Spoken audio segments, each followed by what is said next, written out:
When I was 16, there was a kid in there who was 18. His father was in there, and his grandfather was in there. And they was all doing over 20. 3 generations just wiped. We know that it's not that the children fail, it's that the system has been failing our children.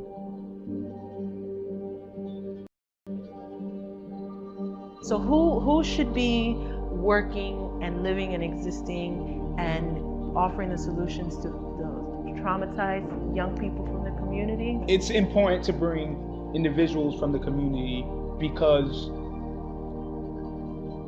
they are dealing or have dealt with it directly. Credible messenger mentors are people who have had experience in the justice system and who want to get involved in trying to steer people out of the justice system, because there's way too many people in the justice system. It's kind of a stunning idea because here's the system saying individuals who are ex-offenders are now being featured prominently as partners with justice systems to effect change in the community. This is a major paradigm shift going on. the idea of a credible messenger has always existed. And to me, being a credible messenger is a person that can go out there and persuade them to, change their life and want to spread the word about, listen, I've been in the streets, I've been locked up, I'm your age, you can change. What makes me a credible messenger is that I'm impacted by the same systems. Family's been impacted. Some people fear, like, what do you mean? Like, you're gonna put some ex-convict working with, like, my kid? And it's like, I wish I could show you, in this person's situation, like this is exactly who you want working with your kid. It positions credible messengers in communities that are being ravaged by crime and urban trauma, and puts them in a position to be healers. It's a double impact, and that as you serve, it's redemptive and healing and restorative for you. Our community has all the skills, the talent, but not the resources. The sense of now we have the opportunity to disseminate what we have learned about the approach, but more importantly, as a city, we can now train and cultivate and develop men and women and prepare them to reach the youth in their communities. You could live in your hood, but you don't gotta be from your hood. You get what I'm trying to say? You don't gotta be a product of your hood. It's about the community healing the community. Credible messenger to me is a person that can spread the word to the youth and help, get them back on their feet, because everybody falls.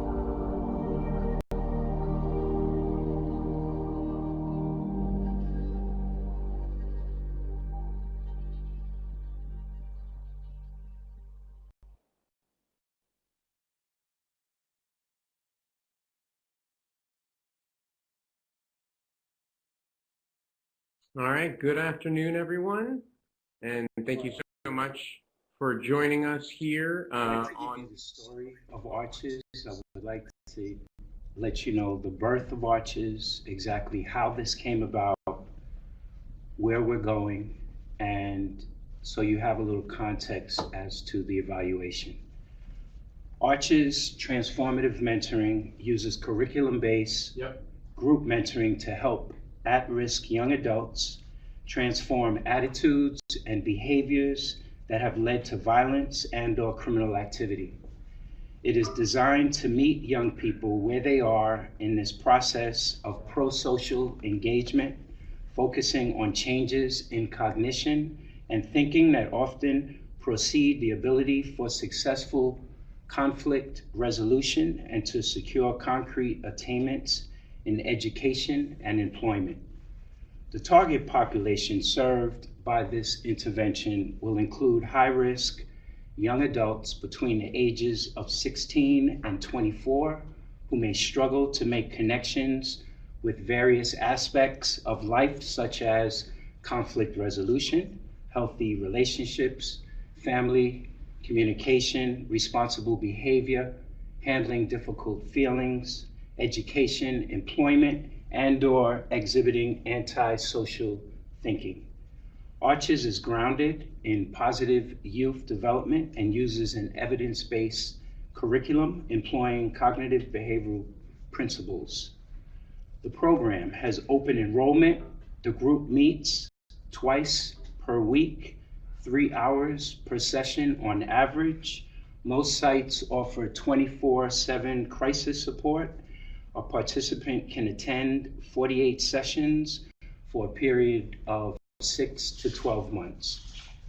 Some of the core components of the Arches mentoring model include a group process that encourages participants to become an independent support system for each other, an interactive journaling curriculum based on cognitive behavioral principles delivered by culturally appropriate mentors, credible messengers, mentors who are available for intensive support, advice, and guidance, incorporation of positive youth development values, principles, and practices, case management support from probation officers, activities, trips, events, participant stipends, up to $800 over 6 months, hot meals, Metro cards, focus on the achievement of pro-social developmental outcomes, such as the ability to seek help in a crisis, get along with others, and some of the softer skills, such as showing up on time and handling a job interview, skills that can prepare a person for education, employment, and civic participation. There's a training and development aspect to this, which was done by Community Connections for Youth. So how did Arches come about? My name is Paul Richards. I am the director for the Young Men's Initiative programming at the Department of Probation here in New York City. I want to give you a little story. I'll make it very brief, just to give you the birth of Arches. Sometime in 2011, 2012, there was discussion about this idea of transformative mentoring. At the time, this was a community-based initiative being done out in Oakland, California. Although it wasn't yet connected with governmental agencies, it was more of a community-based type of initiative done by community-based organizations. And there was a couple of core components that really resonated with the New York City Department of Probation. One was the idea of a credible messenger. These were individuals who were gang involved, incarcerated, or involved in negative and self-destructive activities in the community, who had now turned their lives around and wanted to give back to their communities. And now they were taking on these roles as mentors. Then there was the idea of mentoring. It was defined and carried out in a very different way. It wasn't the traditional mentoring where you have an adult volunteer who agrees to spend X amount of time with a young person to be a role model, sounding board, support system. And although these things are very, very important, this type of mentoring was focused and intentional about targeting specific thinking, attitudes, and behaviors that lead to criminal activity. The focus was on decision-making, peer associations, crisis intervention, how to resolve conflicts peacefully, develop better coping mechanisms other than substance abuse, alcohol, etc. So this type of mentoring would be more transformative than just supportive. It was also very important that we go out into the community to speak with organizations about the concept. We wanted their feedback, and more importantly, we wanted their partnership. The idea was not only to get these young people thinking about their own personal development and changing their mindset, but to also get them to start thinking about development of their community. We've all heard the saying that it takes a village to raise a child. Well, that village is hurting, and it needs our support, our resources, and our commitment to be real. So we were very clear up front about what we wanted to achieve. It was about a mentoring program, but it was about so much more.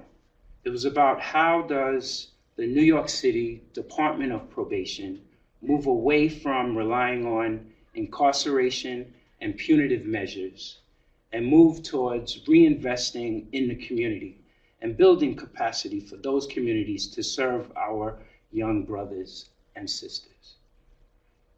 Here today we have Maurice Windley, who was one of our very first project coordinators. He operated a site out of Harlem Commonwealth Council in West Harlem. Maurice was not only one of our very first, but he was our go-to in terms of training and development, and assisted us along with Community Connections for Youth. Maurice. Good afternoon, everyone. Again, Maurice Windley. It's definitely a pleasure to be able to come and share about this fantastic initiative. I'm just going to reflect on the partnership with community and the New York City Department of Probation. As Paul has stated, this is a unique opportunity in terms of where you have a criminal justice system, particularly in New York City, now looking to partner with community-based organizations. And so my experience of coming through it, I'll start from a reflection of where, from the very RFP process, I remember being invited down to a meeting to review the RFP.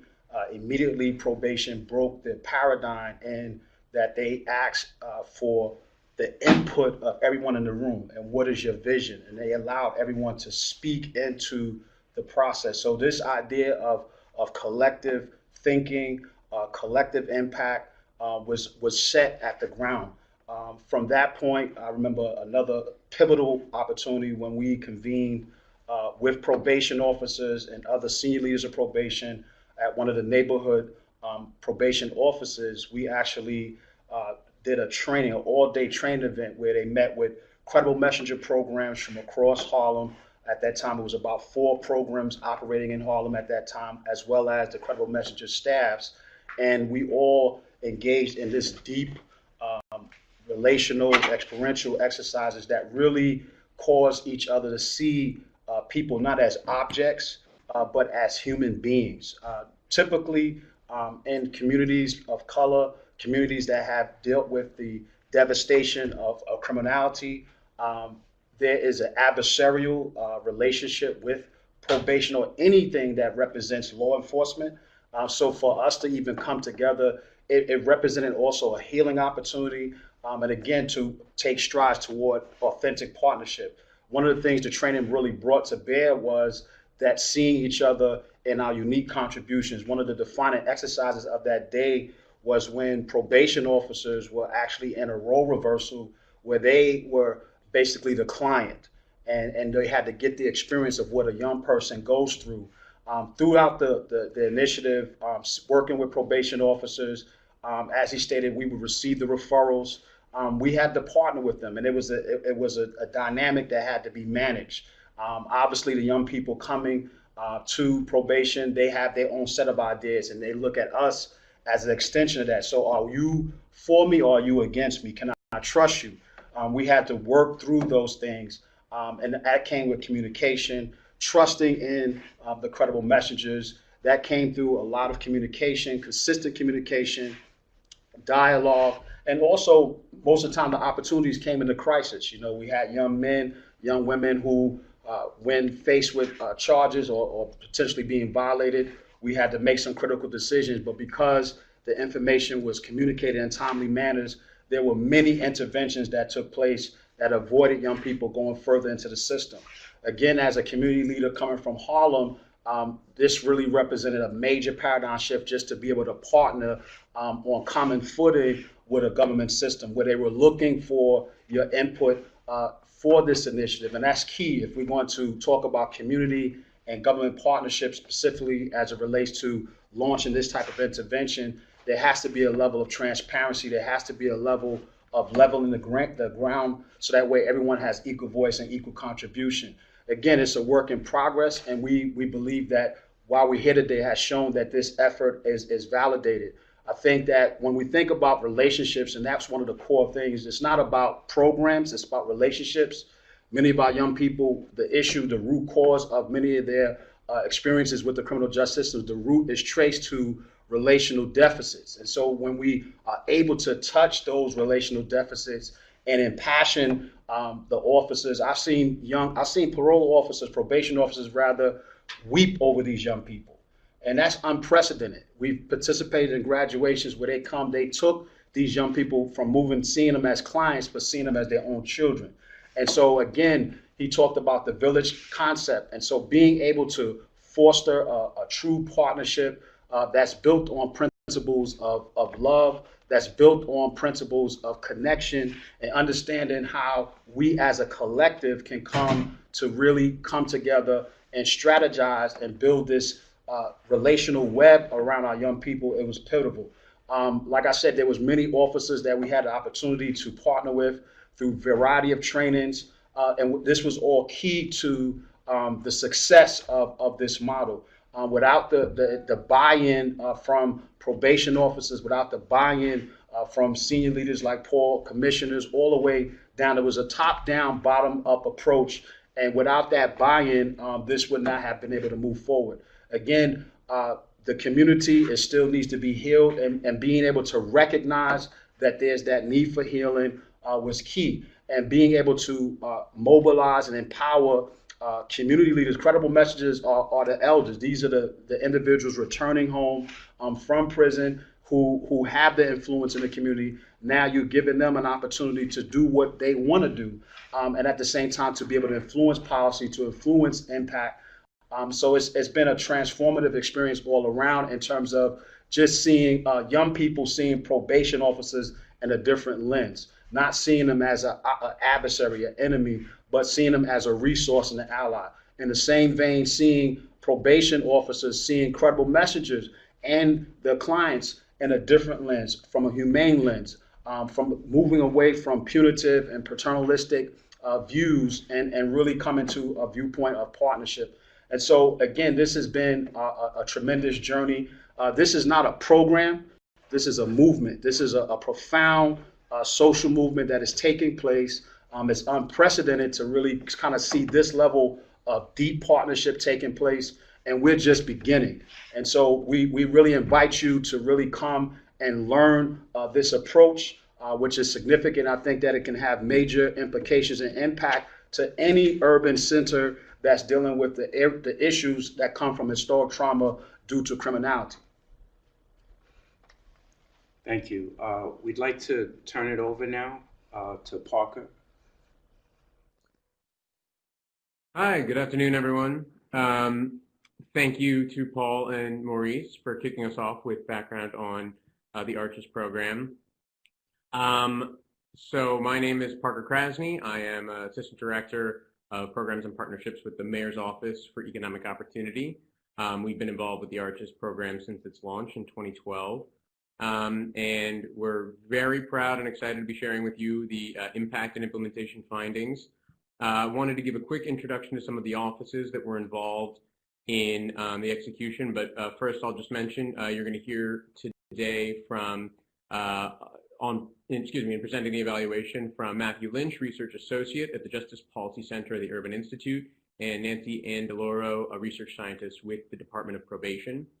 I work again with an office, the Mayor's Office for Economic Opportunity. We are a 10-year-old office, and our goal is to use evidence and innovation to advance equity and combat poverty in New York City. We work collaboratively with city agencies, such as New York City Department of Probation, to implement and oversee human service programs, advance research, data, and design in the city's program, policy development, service delivery, and budget decisions. The Arches program is also an initiative of the New York City Young Men's Initiative, another entity within the Mayor's Office, the original funder of the Arches program. Young Men's Initiative, YMI, is the nation's most comprehensive effort to improve the lives of young boys and men of color and combat the disparities experienced by them in the areas of education, employment, health, and justice system involvement. And lastly, of course, our colleagues in the Department of Probation, who work to help build stronger and safer communities in New York City by working with and supervising people on probation, fostering positive change in decision-making and behavior, expanding opportunities for them to move out of the criminal justice system through meaningful education, employment, health services, family engagement, and civic participation. And I also want to acknowledge our colleagues at the Urban Institute. As I mentioned, Matthew is joining us. Urban Institute is a nearly 50-year-old nonprofit social science research firm based out of Washington, D.C., and has been a great partner to New York City and to us in executing this project. So briefly, the goals of this evaluation. The impact evaluation sought to assess quantitatively what impact the Arches program model is having on recidivism of participants in the program.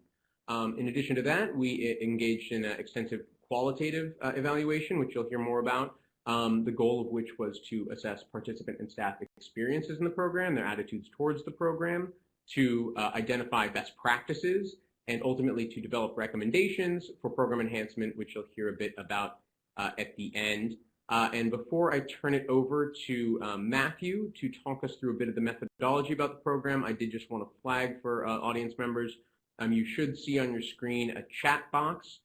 We will be taking questions later on in the webinar. So if they occur, please feel free to enter them and we will get to them at the end. And briefly, as you see there on the screen, so our office worked collaboratively with Probation, YMI, and an entity called the Mayor's Fund on the design of the evaluation. Urban Institute conducted the implementation evaluation, the qualitative evaluation. Thanks so much, Parker. And Urban Institute and the Department of Probation the manager of the PowerPoint could actually take it back a few slides to the evaluation overview, that would be really great. Now we're ready to hand it over to Matthew to talk us through the evaluation. Thank you. So yes, my name is Matthew Lynch. I am from the Urban Institute, which is a nonprofit research organization in Washington, D.C. We had the opportunity over the last few years to collaborate with New York City Opportunity and New York City's Department of Probation around the evaluation of the Arches program. And what I'm going to talk to you now is a little bit about the evaluation overview and provide you with then a follow-up on the methodology before turning it over to the evaluation results from my colleague from the Department of Probation. So next slide, please.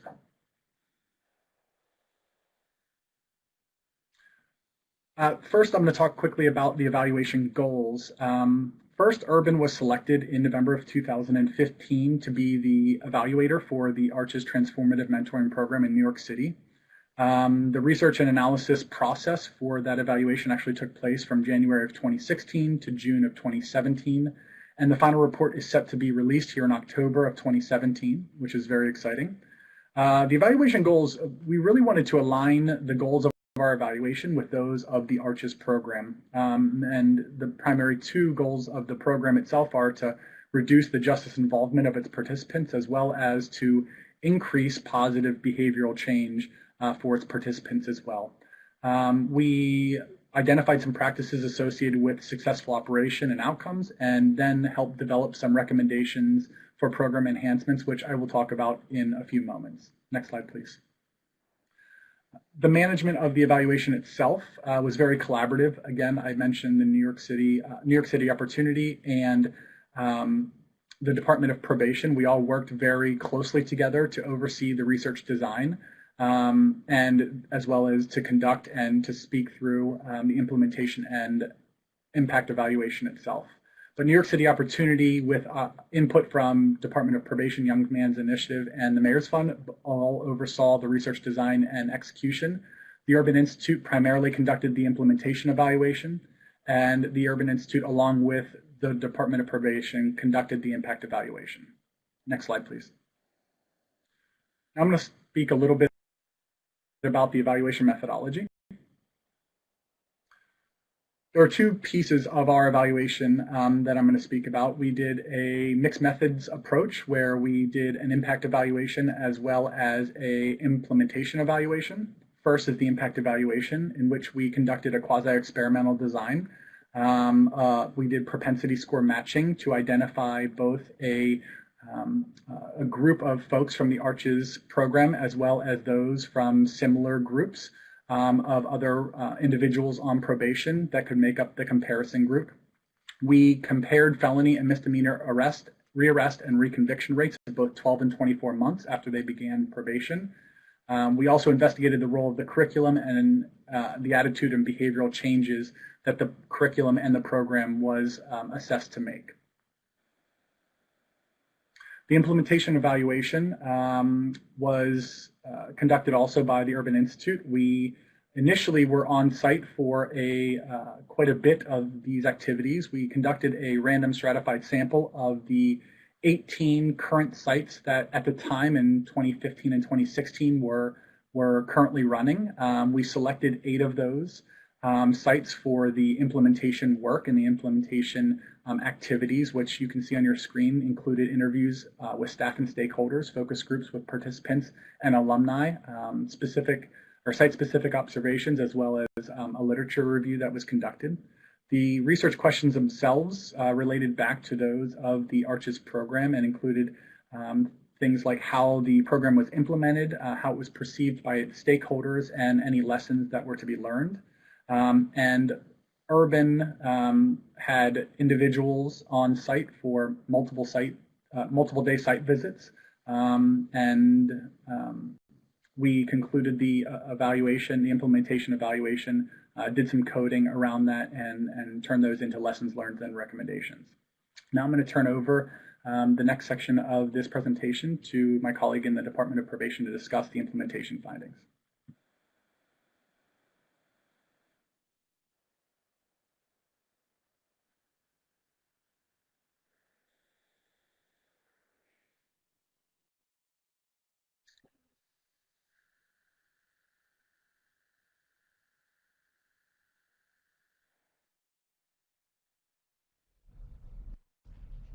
Good afternoon. I'm Nancy Andaloro. I'm a research scientist at the New York City Department of Probation, and I worked really closely with the Urban team, Matthew and his team. So I'm here to talk about the impact findings, and then we'll turn it back over to Matthew in a little bit to talk about the implementation findings.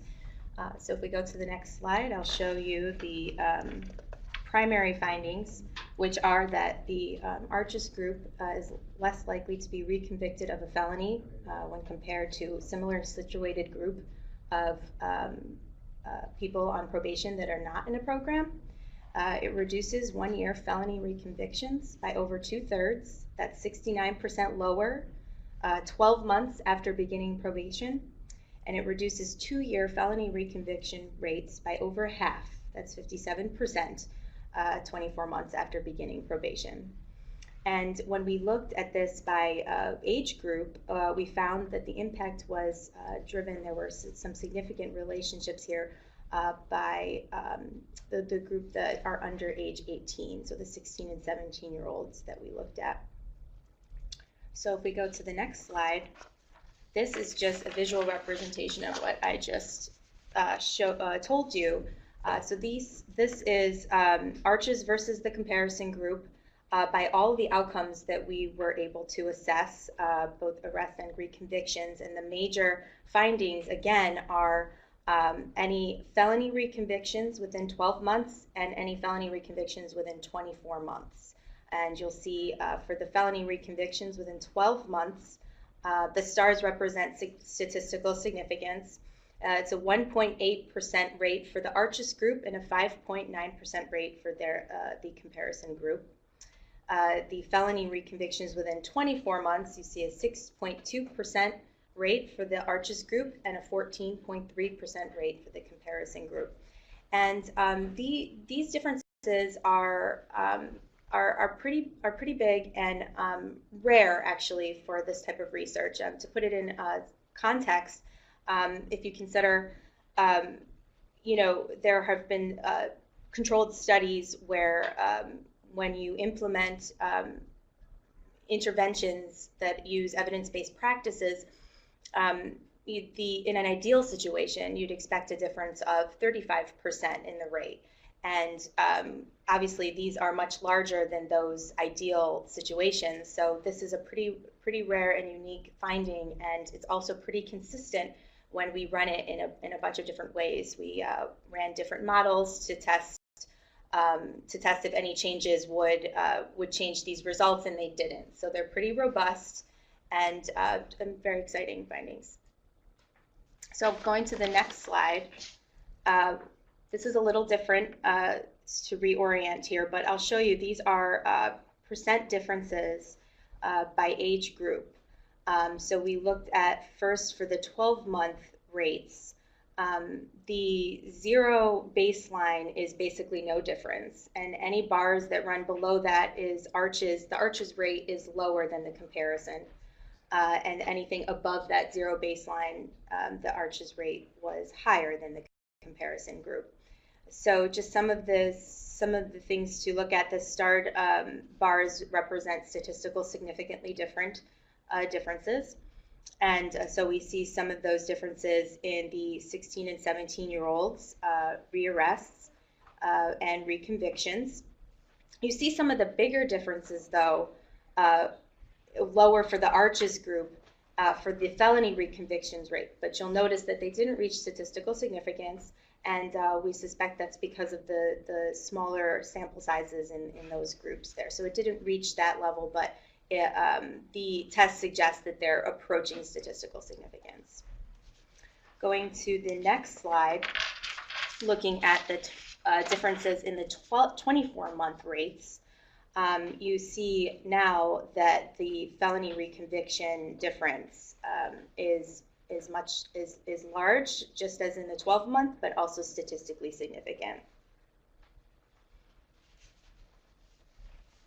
for the 16 and 17-year-olds, by the way. The next slide.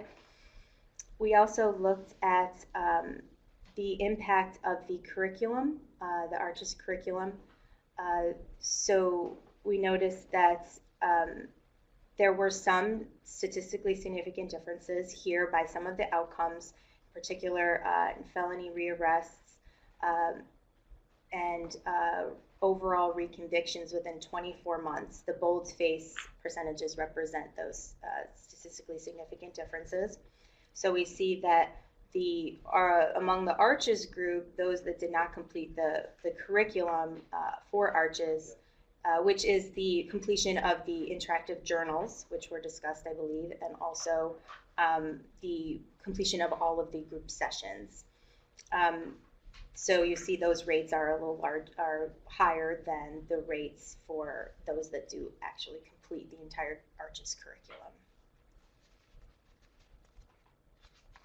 So going to the next slide. We were also able to look at changes in attitudes and behaviors from before participants went through the ARCHES program and then after. So we applied this pre and post test. We were able to use a validated tool for this called the Positive Youth Development Scale or Index. And we also tacked on there some assessments of the interactive journals and representation of what was discussed with each journal that was used. And you do see a statistically significant difference both pre and post, higher scores after the ARCHES program was complete. So some of the questions that are asked in this tool is basically changes in relationships with others, how they deal with emotion regulation, and things like that. And so I have this quote here that I think represents these quantitative findings pretty well, and you'll see some other quotes as Matthew comes back on with his implementation findings, but I think this really encapsulates this. This one program participant states, "They help you learn certain things you shouldn't do in certain places, like there's a time for everything. The way you carry yourself, it's different." So that's just really great and a great representation of those findings. So let's go to the next slide, please. And so at the end here, we decided we wanted to look at how the impact of ARCHES geographically. So there are certain ARCHES sites that are in these NEON sites, these neighborhood opportunity networks. And there are some satellite sites off-site, not in a neon. So we compared the rates and the outcomes across this, and we saw that there was no impact between an arches that is in a neon versus an arches that is not in a neon site. So that just represents those findings there. So this summarizes what I've just said. The arches group is less likely to be reconvicted of a felony. The two-thirds reduces by 2/3 within 1 year and over half within 2 years.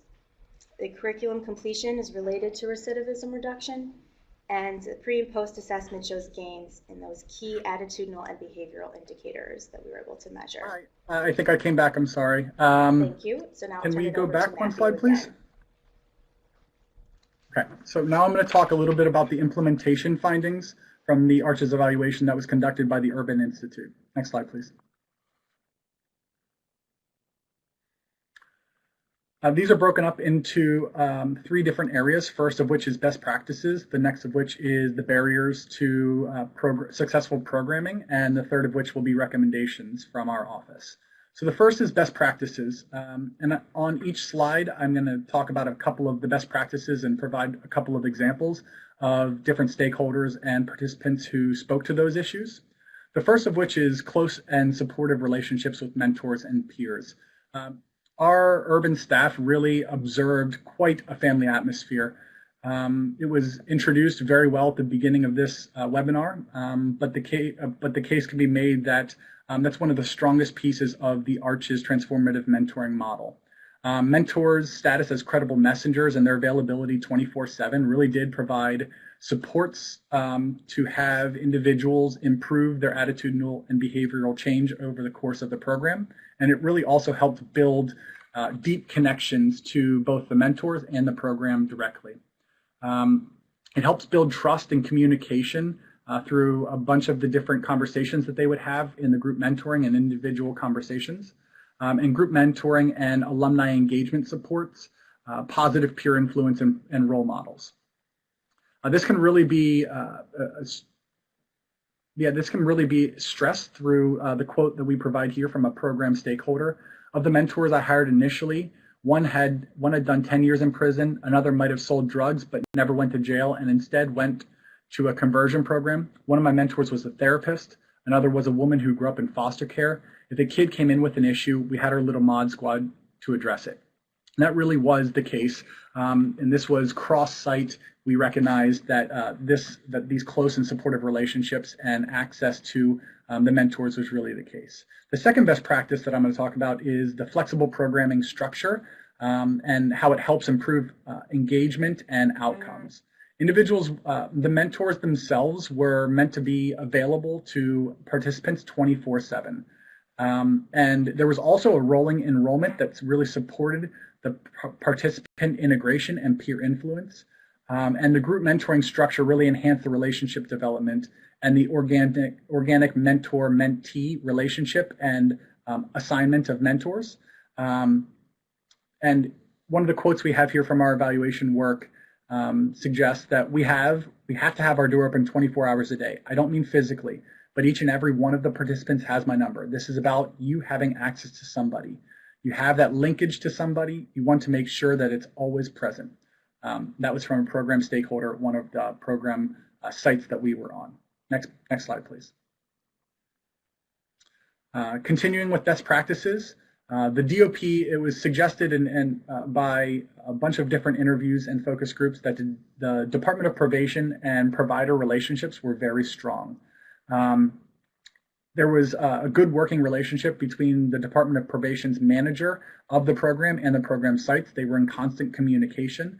The proximity also to the neons, the neighborhood opportunity offices where probation officers were on site in many of the Arches locations really did increase access to the services as well as help facilitated client reporting and the probation relationship both to the young individual participant as well as the program site. Often, and this is expressed through a program stakeholder suggesting that oftentimes when a PO wants to file a violation of probation with the courts, they check with the mentor first. good relationships. We invite POs to award nights. We try to involve the POs, tell mentees to use them, not abuse them, and they try to strengthen relationships between youth and probation. It was suggested that there were very strong relationships. However, are also opportunities for enhancing this particular practice, and I'll speak about that in the barrier section coming up.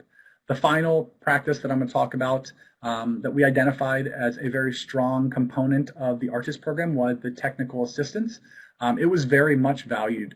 CCFY provided the direct technical assistance to the site. And they provided a whole host of things, whether it was mentor training, they did facilitation training, and a bunch of other things.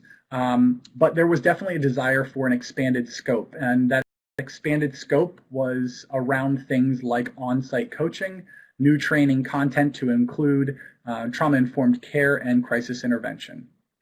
Next slide, please. The barriers to the ARCHES implementation itself, I'm going to sum it up in 2 slides here. I have a couple of suggestions that will follow this that will be made up in the recommendations section as well. But the barriers generally found themselves around a couple of different areas. First of which is the interactive journaling curriculum, which is the core component of the ARCHES program. They employed a interactive journaling curriculum where individuals in the program engaged in a group mentoring approach, and the curriculum was used to talk through different things like behaviors, changes in decision making. But there were really some challenges around how this happened. Across the 8 locations that we visited, it was really inconsistently implemented. And there was also concerns with the structure and the cultural outreach and foundation for the interactive journaling curriculum. It originally was meant to work with adults in detention facilities, and so it was translated to work with young people in the community setting. So there was a little bit of a mix or a miss when it came to some of the components that young people in New York City in particular were looking for. And this can be summed up by the interactive journaling was previously used in detention centers, so the language is for people in facilities. It could be enhanced if it focused on issues young people were dealing with in the community. And that was even more specific to the issues that young people were dealing with in New York City, which are different than most other places. And the second barrier that I'm going to discuss is the maintenance of consistent referrals.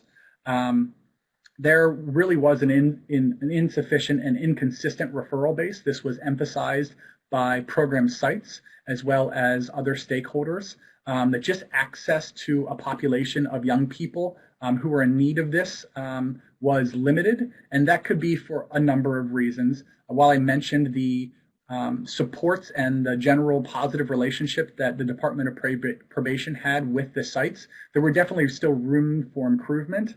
Oftentimes these sites would go out of their way to invite probation officers to awards nights, invite them on outings to try to build up those relationships and then essentially to build up those referrals. But that was still something that was identified as a barrier, that some of the sites were struggling to obtain the appropriate number of participants. And this also kind of came to be whenever the total number of sites was consolidated in 2016. That was a big part of that. So the final barrier that I'm going to talk about on this slide is the inconsistencies that we identified or observed in the group facilitation process and practice.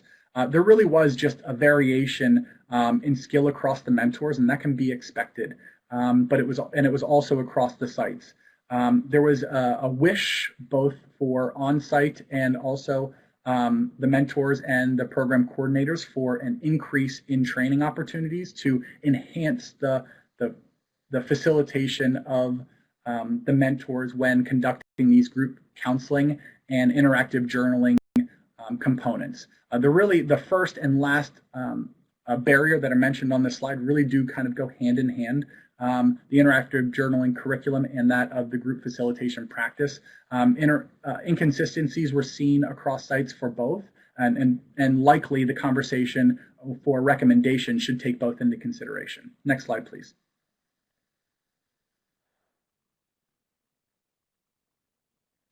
The last two barriers that I'm going to discuss are the length of the program and the part-time status of the mentors. First, there was concerns with the limited dose that was the Arches program. I think this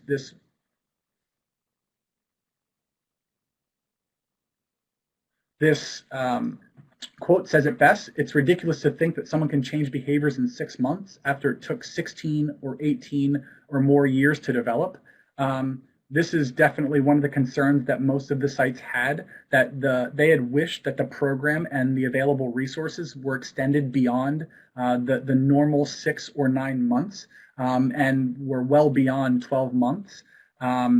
There's a general broad desire for an increased availability and access to the different sessions from the interactive journals, and participants would also like an opportunity to have access to wraparound services, just additional things that go along with these program sites' access to services and beyond. The last barrier that I'm going to discuss is the part-time mentor status is, as it suggests here, inconsistent with job demands. The reality is that one of the strengths of the program, that being the flexible program structure and its just access and availability to the young people 24/7, also was partially identified as a barrier in that many of the mentors at the Arches sites were part-time status, and while they were only on site and working with the young people or paid for 10, 15, 20 hours per week, they were expected to be available to the young people 24 hours a day. This was consistently suggested as a barrier for the mentors and the program staff. They were looking for things like full-time access to services, as well as other training opportunities that they could provide professional development for the mentors as well. But it was really important for the mentors to have access to these people 24/7. Next slide, please. Now I'm going to talk quickly about some of the recommendations that the Urban Institute made in collaboration with our research partners.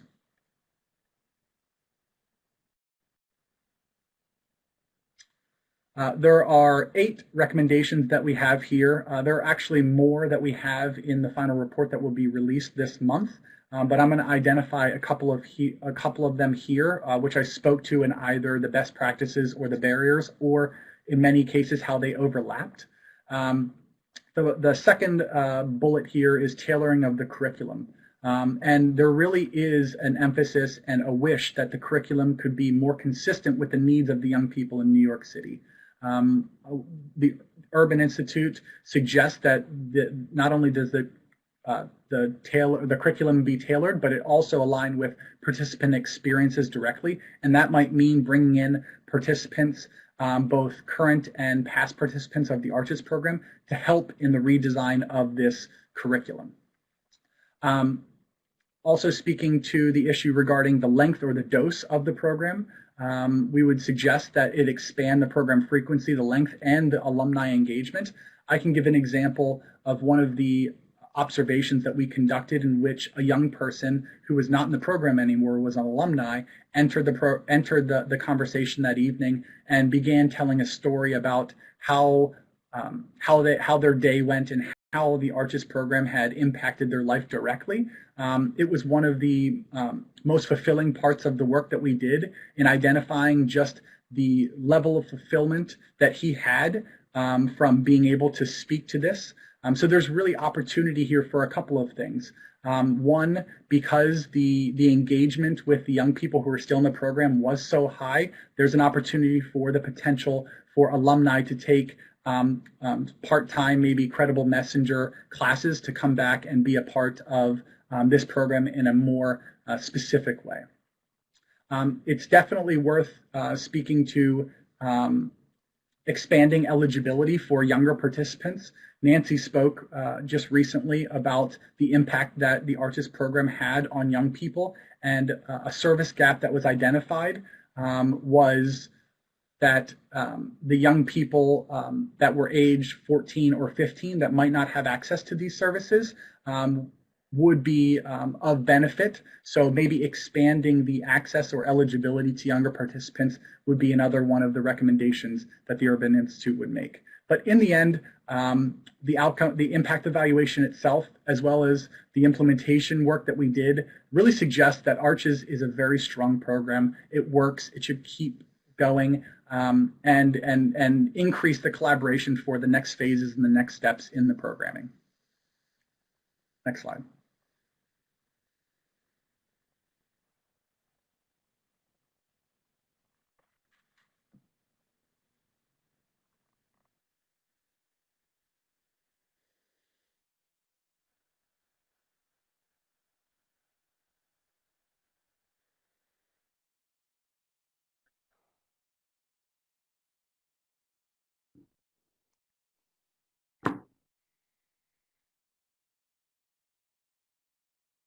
Okay, thank you, Matthew. We are now looking to turn it over to the audience. So thank you to those of you who have added any questions to the chat box. We're going to be using that to source questions for the panel. Quickly would like to introduce the members of the panel before we get started. So again, who you heard from at the beginning, we have Paul Richards, Director of the Young Men's Initiative Programming at the Department of Probation, Reverend Maurice Winley, Director of Credible Messenger Mentoring at Community Connections for Youth, myself, Parker Krasny, Matthew Lynch, Research Associate with the Urban Institute, Nancy Andeloro, Research Scientist with DOP. We have Reverend Ruben Austria, who is the Executive Director of Community Connections for Youth, the TA provider for the Arches program. Abdul Malik Talib, a former Arches mentor, community associate with the New York City Department of Probation, and Lloyd J., an Arches alumni and member of the 4A's Arches alumni program with the Community Connections for Youth. So please keep your questions coming. I see so far we have a bit of a mix of questions, both on the evaluation and the program structure. So I think one piece just to start thinking about the actual program model itself, the structure of the intervention, we have a question asking whether mentors engage with participants only through face-to-face contacts or whether there are other modalities such as texting, calling, social media that are used, leveraged to make the mentors available 24/7. So I'm hoping someone on the panel can help to speak to that question.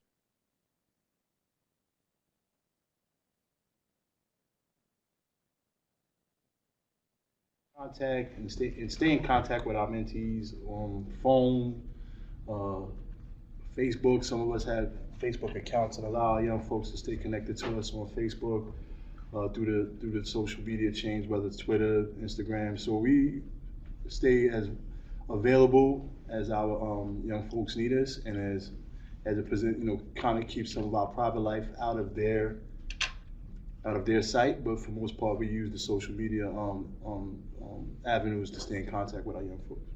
And I would just add that the whole concept of 24/7 support, social media, as Abdul stated, is key to facilitating that and just being intentional with our relationship and having that access. We know that young people, that's pretty much the tool that they use, and so all of the mentors make sure that they have that access to the young people, in addition to the one-on-one mentoring, the group sessions, and just the community presence, being that most of the credible messages are from the communities that the young people reside in.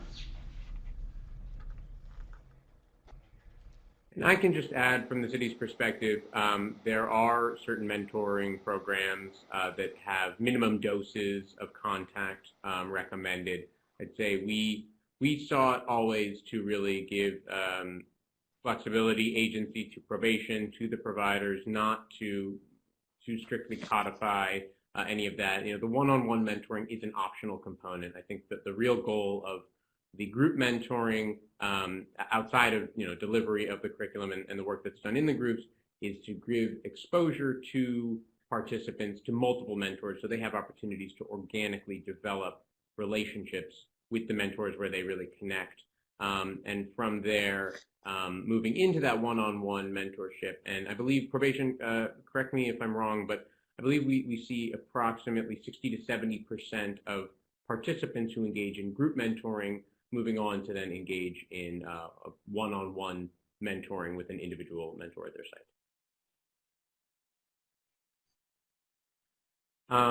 So I wanted to turn us a question. I believe this. Go ahead, Paul. Maybe you can touch to this as well. There are situations that are not actually captured in data, which pertain to, say, overnight crisis intervention as well, which would be considered one-on-one. Certainly. So this is a question to the evaluation itself. So I wanted to turn perhaps to Nancy or to Matthew. Question is how long participants were followed up for, and what other indicators of success were evaluated or could be evaluated for the program?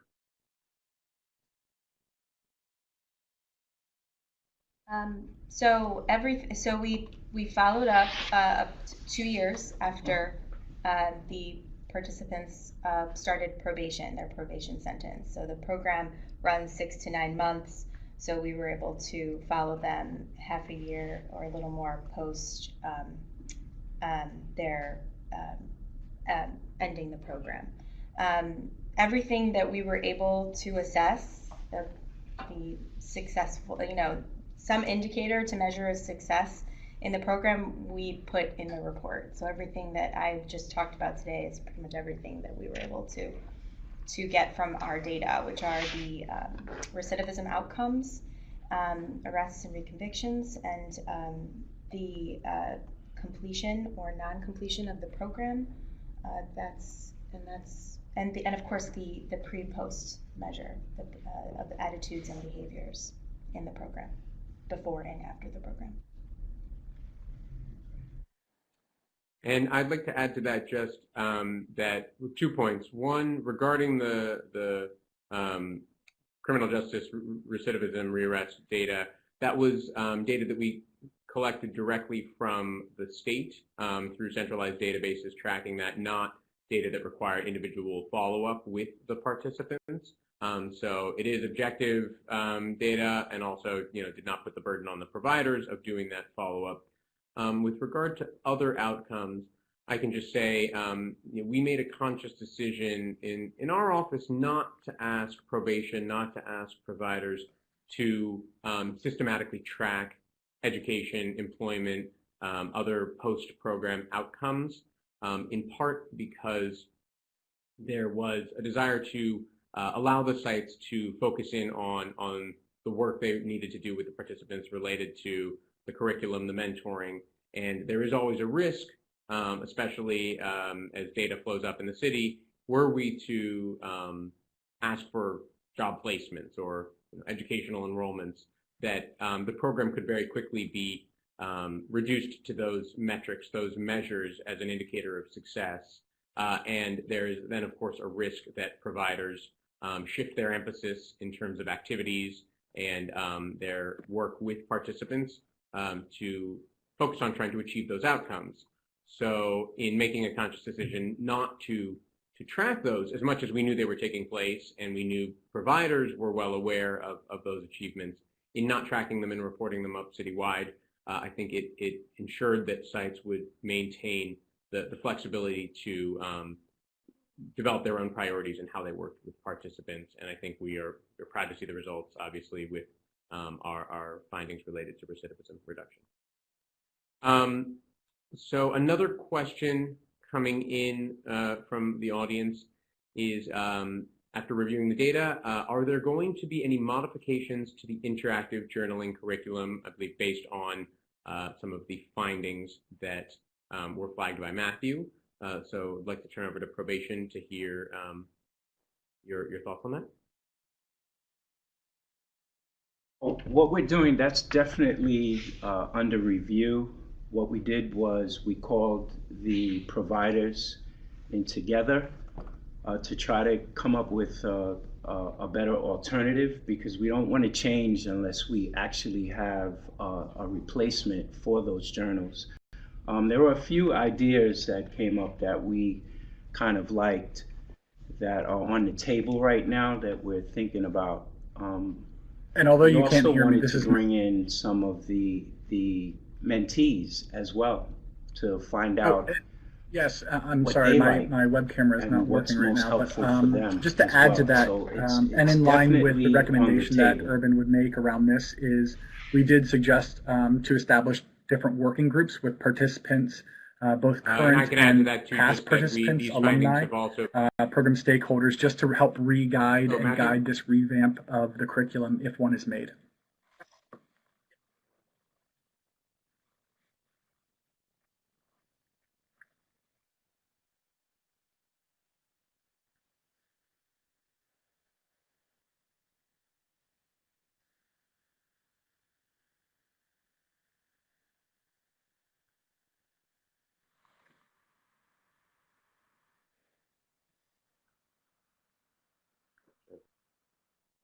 Okay, the questions are coming fast and furious now, so I'm going to take us through a few. So first, what interactive journals were used?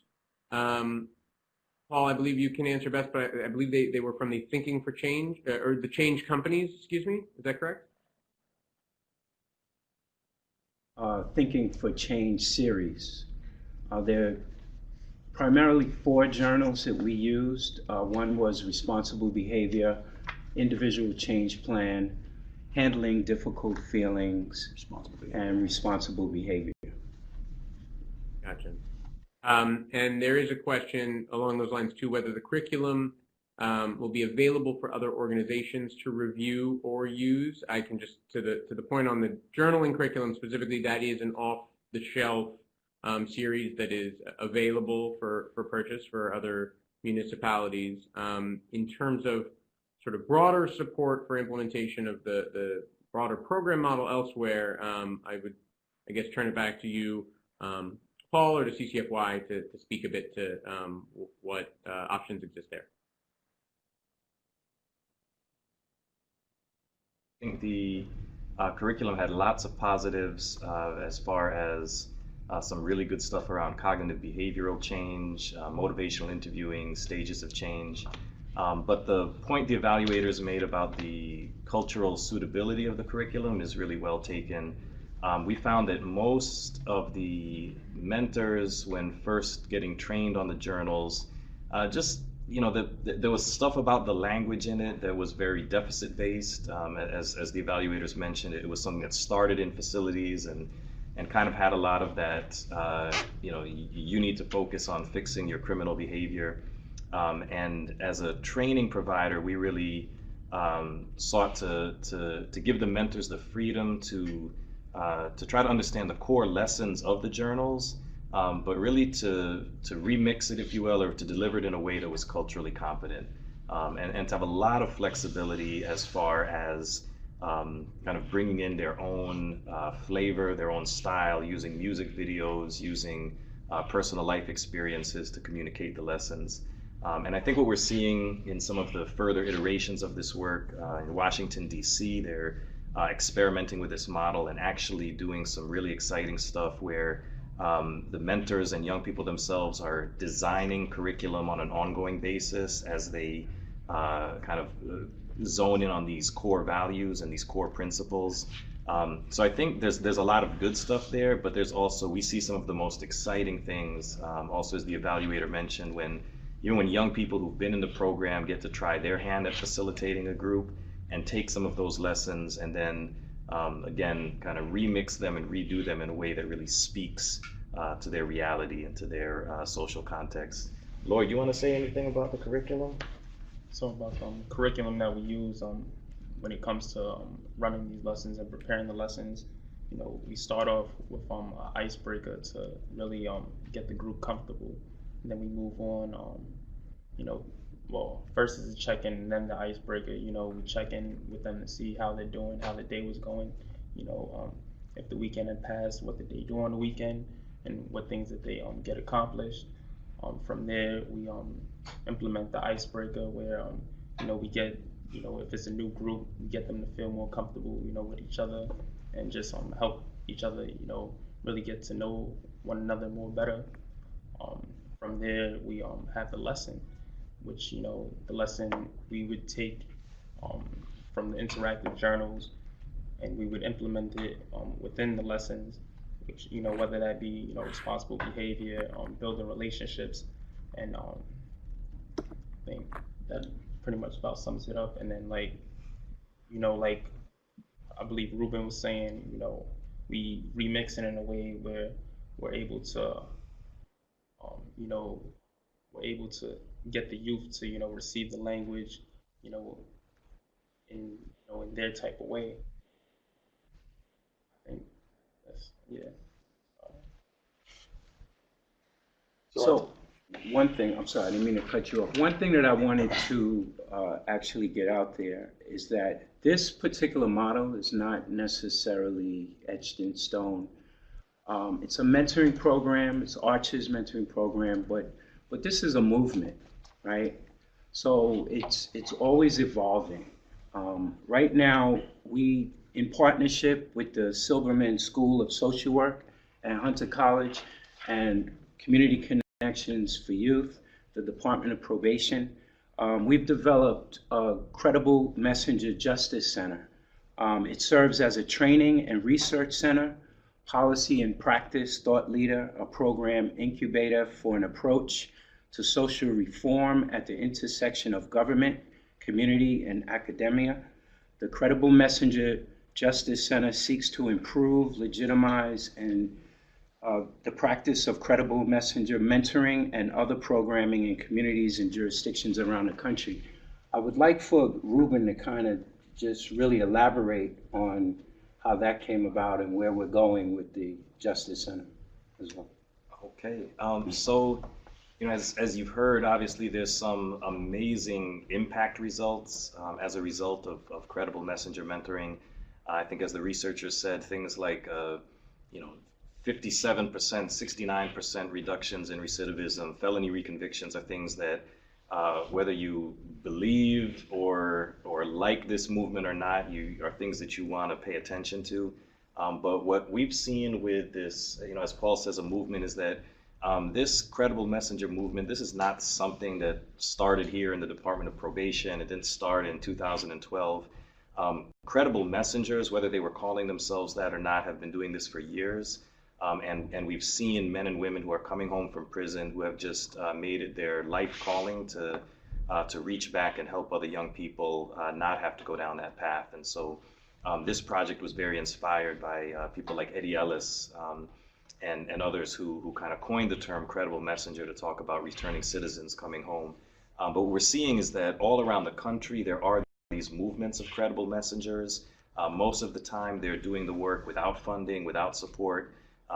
But now I think for the first time in New York City, we have an actual large-scale investment in this work and this workforce, and it's produced some real results. And all over the country, we have people kind of asking about the credible messenger model. And so one of the things we wanted to do with the center was really not, hoard the information or resources, but really spread it and share it. And so it's designed really to do two major things. One is to share the lessons and to invite people from other jurisdictions, whether you're a probation department, a group of credible messengers, legislators, to come and experience the model, to learn about it, to learn tools for replication. The other thing that's important, I think, as the evaluators mentioned, was that this initiative first kind of squeezed out some money for part-time salaries for credible messengers, but credible messengers who, from their heart and their commitment and their passion, were often putting in full-time or double-time work to meet the needs of young people. And so one of the things we've realized in doing this is that there needs to be as much of an investment into credible messengers as we are getting from credible messengers and their services. And so that means things like full-time salaries, and it means things like getting into degrees and advanced degrees, trainings and certifications. There's a whole workforce of people around the city who are credible messengers. I think the latest stats in the US are that there's about 600,000 men and women coming home from prison every year. And if we just imagine what an amazing thing it could be for those men and women to become a labor force of people who are investing in young people and helping and supporting them. And that goes beyond just mentoring programs. We envision credible messengers going into schools. We envision credible messengers in the parks. We envision credible messengers in government. And part of what we want to do with the center is just to make as many training opportunities as possible available, make those linked in with the city of New York and where certifications can come into being. And again, just really spread the model. And I just have to say, from the model, I think the evaluators have said this, we're very clear about it. This is not a prefab, off-the-shelf model, a blueprint that you can just take and replicate. What the model really is investing in the community members from the communities that are most impacted. And that can grow and develop in many different ways. So if I had to make a very important statement, it would be that, all of the tools are helpful, the curriculum is helpful, the groups are helpful, all of the different components are helpful, but the heart of it is really the mentoring relationships that come from community helping community. And that's really what the model is. And we want to use the Credible Messenger Justice Center to also even help jurisdictions and government agencies and other departments who are charged with this, who might be fearful or have some trepidation about partnering with community, to really see you can do this. You can develop real authentic partnerships with community, and things will be good. Thank you, Ruben. Just a quick point of clarification from the chat board. Lily Shapiro, Senior Policy Advisor with the Department of Probation, clarified the curriculum in use in the program is from the Change Companies. It's the Forward Thinking series, not Thinking for Change, which is another journaling curriculum. So just wanted to confirm that. With regard to the point around the movement of credible messengering, I also do want to flag that this is a strategy that is currently employed in several other initiatives within New York City and nationally, but here in the city, in addition to the Arches program, the Young Men's Initiative, my office, the Mayor's Office for Economic Opportunity and Probation, partnered together on a juvenile alternative to placement program, AIM, which is a one-on-one credible messengering model. We also see this employed certainly in the Cure Violence program, which has scaled up considerably across New York City. And beyond that, I would say it's a strategy that has existed for years organically within several justice service provider organizations across the city, some of which have explicit targets around hiring employees who have backgrounds. But one piece not captured in this evaluation, but in some prior qualitative evaluation work of the Arches program that I think is another exciting finding worth noting. We heard anecdotally from a few nonprofits who were contracted to run the Arches model that it was the first time as an organization that they had hired individuals with criminal records to work on their staff, and that the program had helped to support a rethinking of hiring practices agency-wide, where those nonprofits were now looking to this population for direct service and other staff roles in programs outside of Arches, outside of AIM, that specifically call for this this kind of a role. So I think it speaks just to the promise of these credible messenger staff, and I think is a really exciting development that we're seeing just take roots organically across nonprofits. I also want to flag, we've had a couple of questions come in around becoming a mentor in the program. We had an earlier question around whether mentors are still on probation or in the system, or if there is a requirement of a certain amount of time since justice system involvement that mentors that needs to elapse before someone is eligible to become a mentor. And subsequent to that, just a question asking more generally about how credible messengers are I'm pulling it up. How credible messengers are recruited, screened, and whether they go through any background checks. So we'd love to turn it back over to the panel to speak to any of these processes around mentor identification, recruitment, and hiring. Well, typically, the way we would facilitate engaging credible messages recruiting, we look to the community. We look for those individuals who already have a reputation of doing this type of work. We facilitate hiring panels. Obviously, all credible messages will complete an application. There is a background check. There's a deep conversation about their history. And so I would say, even to your point, we've had individuals who were even on parole. Their parole officer was aware of their involvement with the project. We maintain contact as needed. So that didn't bar anyone. Again, the interview, the hiring panel, the background check, as long as there's full disclosure. Obviously, if there was anyone who had sexual offenses, things of that nature, we wouldn't consider them for this particular opportunity. But at the same time, really looking for that community validation. That's really one of the key indicators for us. And also a sense of mission. We didn't want individuals that just coming with an opportunistic outlook, just wanting to get a job, but really who wanted to really make an indelible impact in their community. And so looking at the hiring panels, which would involve different community leaders, to just help assess and discern if this individual has those type of ingredients. Again, there was full disclosure in regards to criminal history. Yes, we did complete background checks, but that, again, did not exempt individuals. I myself have a number of staff who are on active parole and are managing programs as we speak.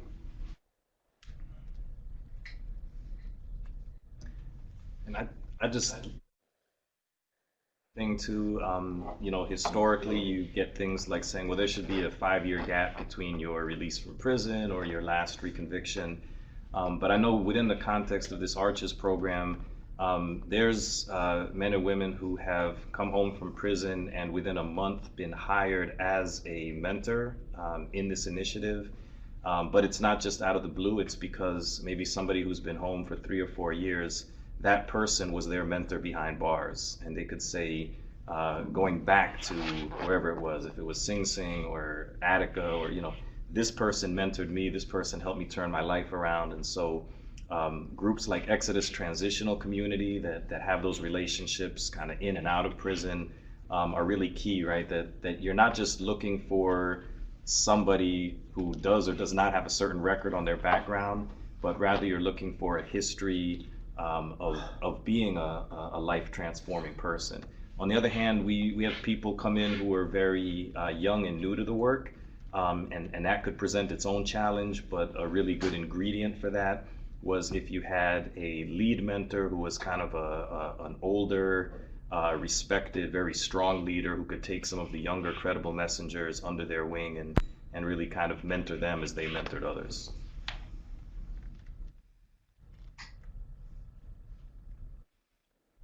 We've also had a question from the audience about how one would go about finding out about becoming a credible messenger. So I don't know whether there is a centralized hiring process within the city at this point, but I can flag on the Department of Probation's website, you can identify a full list of current Arches program providers. And that might be one place to start. But if anyone else on the panel has any other thoughts, if anyone here listening is interested in joining up as staff on a program. You can find credible messages is in the local, in the churches, the mosques, places where civic and religious leaders sit and really congregate, because that's where some of us came from. Like just going into our own houses of worship, speaking to our leadership, and then these opportunities being made available through the relationships that the clergy has.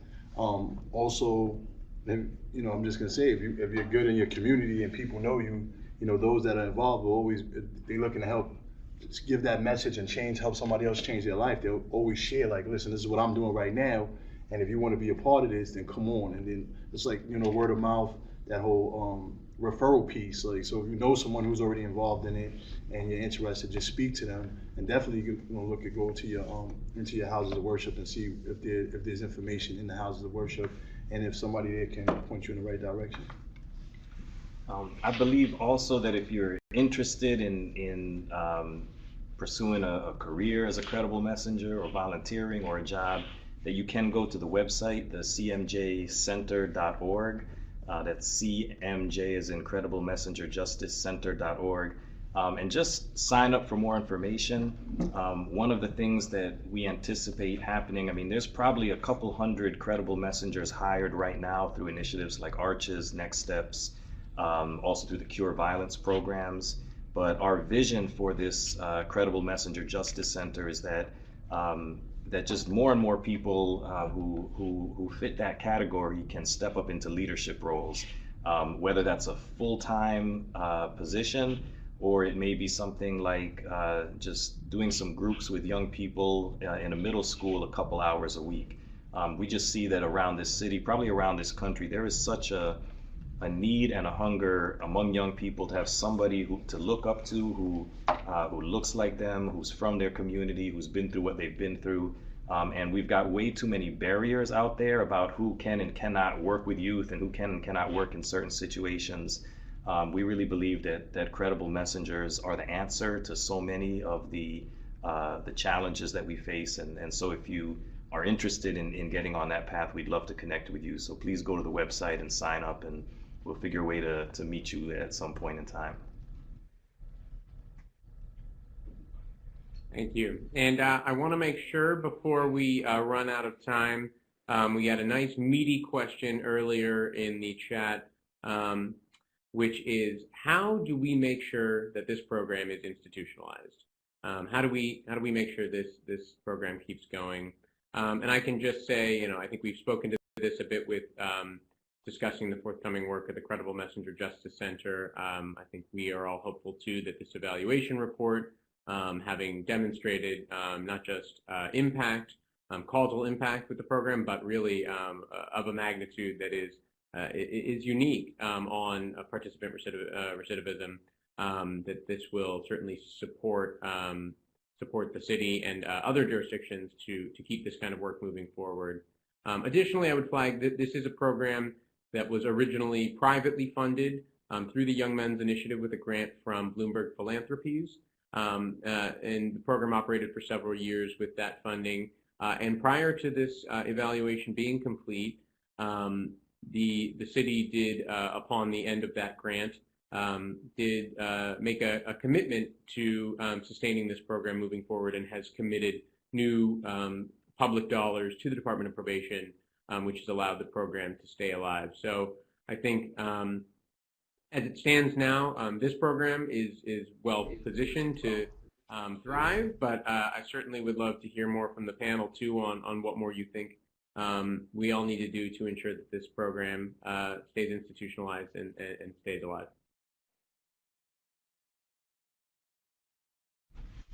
Well, for me, it's, again, as you heard me state before, it's all about community, and it's all about relationships. As I stated before, the goal here, although it was about mentoring, it was about a program, it was about mentoring, but it was really so much more than that. It was really more of a movement. It was about us partnering up with the community, building capacity for that community to really, really nurture and serve their own. This was so important to the Department of Probation. As a probation officer, I can tell you 75% of us are from those same communities. We may have gone in a different direction, but we're from those communities that are hurting. And it was very important to us when we first developed this program, came up with the concept that we bring in those providers that were there in the community and went out, spoke to the community about what we were trying to do in order to get them on board to carry this forward.